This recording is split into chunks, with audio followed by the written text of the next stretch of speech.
안녕하세요. 반갑습니다. 국가유공자 길잡이입니다. 이번 시간은 법을 알아야 혜택을 본다. 재해 위로금 지급 규정에 관련된 내용입니다. 이 앞에 영상에서 법을 알아야 혜택을 본다 해서 국가유공자 등 장례 서비스 지원 지침과 관련된 내용도 설명을 해드렸습니다. 이 내용은 지금 당장은 본인들 재산이 많거나 수입이 많아서 이런 장례 서비스 지원을 혜택을 받으실 수 없더라도 또 나중에 나이가 드시면서 재산도 팔고 소득도 줄어들면서 이와 관련된 장례 서비스 지원도 받을 수 있기 때문에 이 내용 안 보신 분들은 어떤 내용인지 꼭 보신 다음에 배우자나 자녀들 그리고 주위 분들한테도 이런 내용을 가르쳐 주신 다음에 만약에 유공자 본인께서 사망을 했을 경우에는 지체 없이 보훈지청으로 연락을 하셔가지고 이와 관련된 서비스를 받으시기 바랍니다. 그리고 이번 시간은 제가 몇 년 전에도 이 재회 위로금과 관련된 영상을 만들어 드렸었는데 요즘 대한민국에 여기저기서 계속 장마가 지면서 물난리, 침수, 여러 가지 피해들을 많이 입고 있습니다. 그 피해가 인명 피해도 있고 주택 피해도 있고 기타 재산 피해도 있고 공동이용 시설 피해도 있습니다. 각각 이런 피해들을 입었을 때 지자체에서 보상을 해주는 보상금 말고 국가보훈부에서 별도로 재해 위로금이라고 해서 지원을 해드립니다. 그리고 이 재해 위로금은 대상이 모든 보훈 대상자와 선순위 유족에 적용됩니다. 그러니 이번 영상은 모든 분들이 다 알고 기록을 하신 다음에 모두 혜택을 보셔야 됩니다. 법을 알아야 혜택을 봅니다. 이런 내용을 모르면 아무리 본인들이 많은 인명피해나 주택피해, 재산피해를 입어도 아무런 혜택을 못 보는데 이런 법을 알고 있으면 그만큼 혜택을 볼 수 있기 때문에 꼭 이 내용들 기록을 하면서 어떤 경우에 얼마가 지원이 되는지 지금부터 상세히 설명을 해드릴 테니 메모 준비하시고 기록을 하시기 바랍니다. 그럼 지금부터 재해 위로금 지급 규정에 관련된 전문을 살펴보겠습니다. 이 내용은 국가보훈부 홈페이지에 가서 보시면 자료 공간에 이 법령과 관련된 내용들이 있습니다. 그 법령 중에 이 재해 위로금 지급 규정이라고 해서 국가보훈처 훈령으로 나와 있는 내용이고 2023년 1월 30일 날 최근 또 한 번 개정되었습니다. 1조는 목적인데 이 목적을 어떤 내용인지를 정확히 알으셔야 됩니다. 이 재해 위로금이 어떤 목적으로 만들어지는지 제1조 목적 이 규정은 보훈기금법 제5조 및 같은 법 시행령 제6조에 따른 재해 위로금의 지급에 관하여 필요한 사항을 규정하여 재해를 입은 자에 대한 위로, 격려 및 재해 복구 의지 고취에 이바지함을 목적으로 한다. 재해 위로금의 목적에 대한 내용을 먼저 정확하게 이렇게 살펴보고 제2조 정의를 보시게 되면 1. 재해란 생명 또는 신체 및 재산에 피해를 주는 것으로서 다음 항목의 어느 하나에 해당하는 것을 말한다. 가. 태풍, 홍수, 호우, 강풍, 풍랑, 해일, 대설, 낙뢰, 가뭄, 지진, 한파, 폭염, 그 밖에 이에 준하는 자연현상으로 인하여 발생한 재해. 나. 재해 위로금 지급 대상자가 직접 거주하고 있는 주택의 화재와 지급 대상자 또는 그 동거 가족이 대표로 등록되어 운영하고 있는 사업장 화재. 다 재난 및 안전관리기본법 60조에 따라 선포된 특별재난지역의 피해. 다만 감염병으로 인한 특별재난지역 피해의 경우 감염병의 예방 및 관리에 관한 법률 제2조 제2호 항목의 제1급 감염병 이하 감염병만 해당하고 선포된 지역 이외의 피해도 포함한다. 2.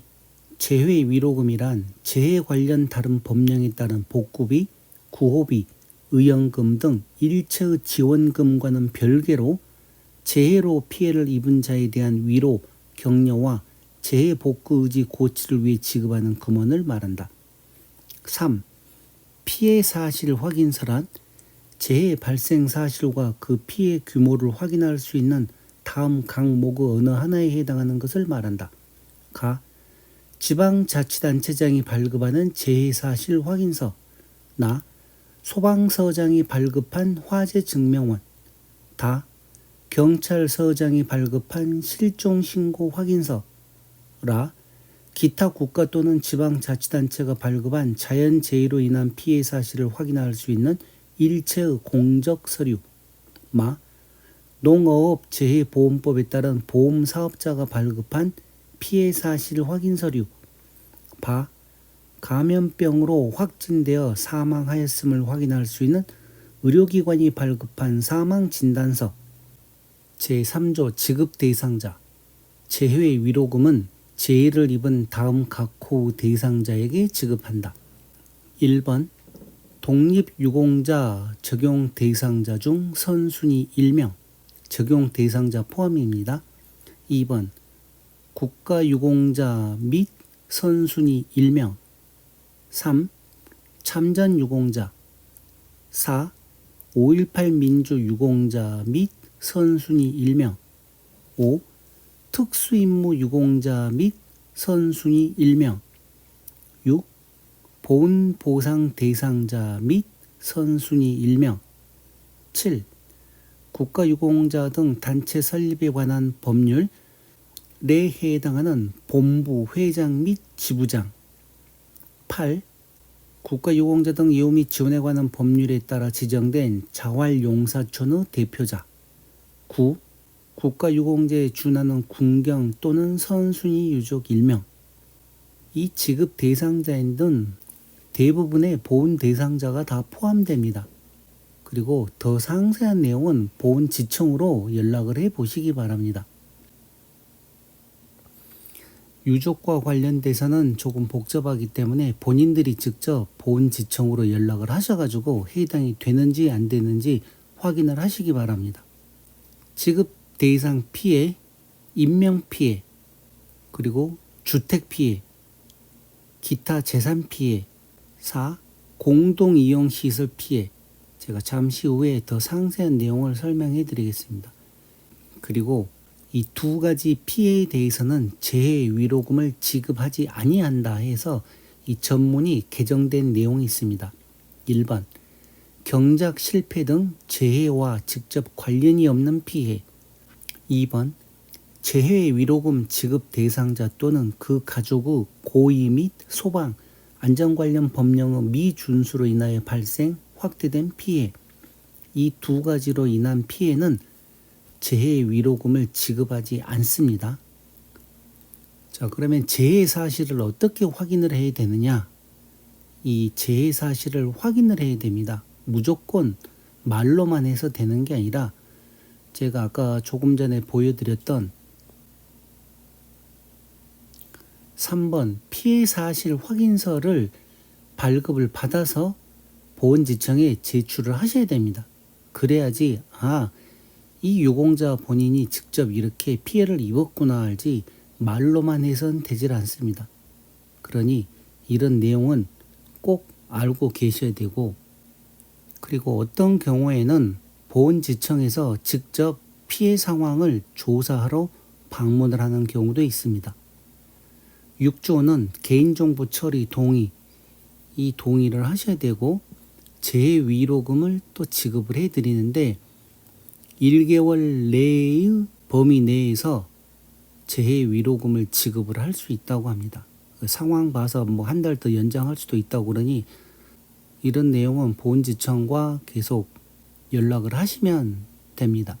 자, 자, 그럼 이제 지금부터 가장 중요한 피해 구분별 재해 위로금 지급 기준 및 지급액이라고 나왔습니다. 4조와 관련된 내용인데 여기 보시게 되면 어떤 피해를 입었느냐, 인명 피해냐, 주택 피해냐, 기타 재산 피해냐, 공동이용 시설 피해냐, 여기에 따라서 구분이 되고, 그 다음 또 피해 규모로는 사망이냐, 부상이냐, 주택은 집이 완전 전파되었냐, 반파되었냐, 그리고 또 침수가 되었냐, 아니면 공동주택이 화재가 되었나, 그리고 기타 재산 피해로는 각각 또 이렇게 나눠집니다. 자, 그러면 어떤 경우에 지급 기준에 따른 지급액은 얼마인지 이 내용을 지금부터 조금 더 상세하게 설명을 해 드릴 테니 필요하신 분들은 메모를 해 놓으시기 바랍니다. 먼저 인명피해입니다. 사망이나 실종 보이시죠? 사망이나 실종에는 지급액 500만 원을 지급을 해드립니다. 국가보훈부에서 별도로. 그리고 부상을 입었을 경우에는 진단서상 14일 이상 입원 치료가 필요한 부상일 경우에는 30만 원을 지급을 해드립니다. 그리고 동일 가구에 다수 인명피해가 발생한 경우 사망자가 추가로 있거나 실종자가 추가로 있을 경우에는 기본 500만 원을 지급하고 추가 1인당 100만 원 및 부상자는 추가 1인당 10만 원씩 부가 지급이라고 나왔습니다. 예를 들어 한 집에서 사망자가 한 명이 나왔다. 그러면 500만 원을 지급을 해드리지만 만약에 두 사람이 사망을 하였다. 그러면 한 사람에 대한 500만 원 더하기 추가로 1인당 100만 원, 그래서 총 600만 원을 지급을 해드린다는 내용입니다. 재해로 인한 겁니다. 그냥 일반적인 사망이 아니라. 그리고 부상자가 있을 경우에는 1인당 30만 원을 지급을 하고 그 다음 추가로 1인이 더 생겼을 때는 10만 원씩 지급을 한다는 내용입니다. 다음은 주택 피해입니다. 주택이 완전 파손이 됐다. 기둥, 벽체, 지붕 등 주요 구조부가 50% 이상 파손되어 개축하지 않고는 그 사용이 불가능한 경우, 이런 경우에 500만 원을 지급을 해드립니다. 반파, 기둥, 벽체, 지붕 등 주요 구조부가 50% 이상 파손되어 수리하지 않고는 그 사용이 불가능한 경우 250만 원을 지급을 해드립니다. 그리고 침수, 지금 장마철에 이 침수와 관련된 많은 분들이 침수 피해를 입으실 건데 이 내용 잘 보시기 바랍니다. 주택 및 주거를 겸한 건축물의 주거생활 공간이 침수되어 수리하지 않고는 사용할 수 없는 경우 50만 원을 지급을 해드립니다.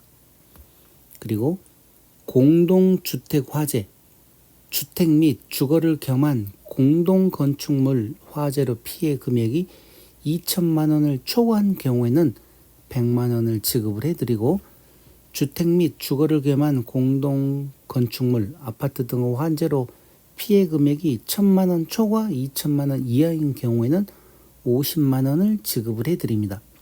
그런데 여기서 주의사항이 있습니다. 이 내용을 보시게 되면 본체가 아닌 별채나 창고 등 부속 건물, 빈집, 무허가 등 불법 건축물이거나 건축 중인 주택은 해당이 안 됩니다. 제외라고 나왔죠. 제외.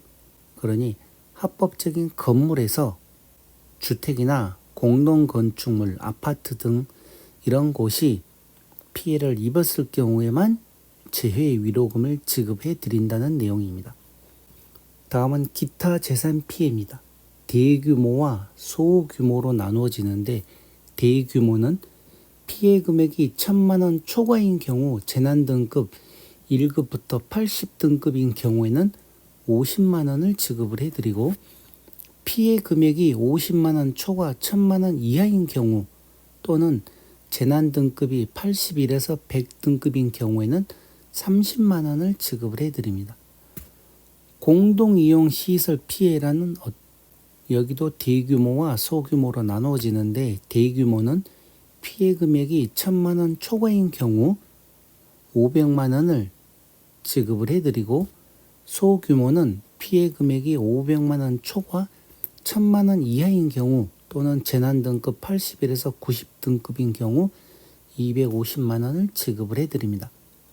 여기서 이제 주의할 내용으로 주 1을 보시게 되면 재난 등급이라 함은 자연재난 구호 및 복구 비용 부담 기준 등에 관한 규정, 대통령 별표 사무 재난 등급을 말한다고, 주 2는 복합 피해 동시 발생 시 재해 위로금 지급 방법이라고 해서 인명, 주택 피해와 기타 재산 피해가 동시 발생한 때에는 인명이나 주택 피해에 대해서만 지원을 합니다. 그리고 주 3으로는 주택 피해의 경우 피해 금액이 재해 위로금보다 적은 경우 피해 금액을 지급한다고 나왔습니다. 자, 이렇듯 국가보훈부에서는 재해 위로금이라고 해서 국가보훈 대상자에 해당하시는 모든 분들이 이렇게 재해를 입었을 경우에는 위로나 격려 및 재해 복구 의지 고취에 이바지함을 목적으로 보훈기금법을 마련을 했고 거기에 따라서 재해 위로금을 지급을 해드립니다. 그러니 법을 알아야 혜택을 본다 에서 설명해 드리는 것과 같이 이런 내용도 알고 장마철에 피해 입으신 분들, 그리고 꼭 침수가 아니고 해당되는 내용들이 너무 많습니다. 이 가를 보시게 되면 태풍, 홍수, 호우, 강풍, 풍랑, 해일, 대설, 낙뢰, 가뭄, 지진, 한파, 폭염, 그리고 그 밖에 이에 준하는 자연현상으로 인한 재해. 그러니 살면서 본인이 이런 여러 가지 재해를 입었다 생각되면 보훈지청으로 문의를 한번 해보시기 바랍니다. 그렇게 해서 본인이 해당이 되는지 안 되는지, 그렇게 해서 해당되시는 분들은 국가보훈부에서 지급하는 재해 위로금을 받으시고 모두 이 내용을 잘 알고 계시면서 여러 가지 혜택들을 보시기 바랍니다. 그러니 또 궁금한 내용이 있는 분들은 국가보훈부 상담센터 1577-0606으로 전화를 해서 또 물어보셔도 되고 가까운 본인들 보훈지청으로 전화해서 물어보셔도 됩니다. 이번 시간 재해 위로금 지급 규정과 관련된 내용은 이것으로 마치겠습니다. 지금까지 국가유공자 길잡이였습니다. 감사합니다.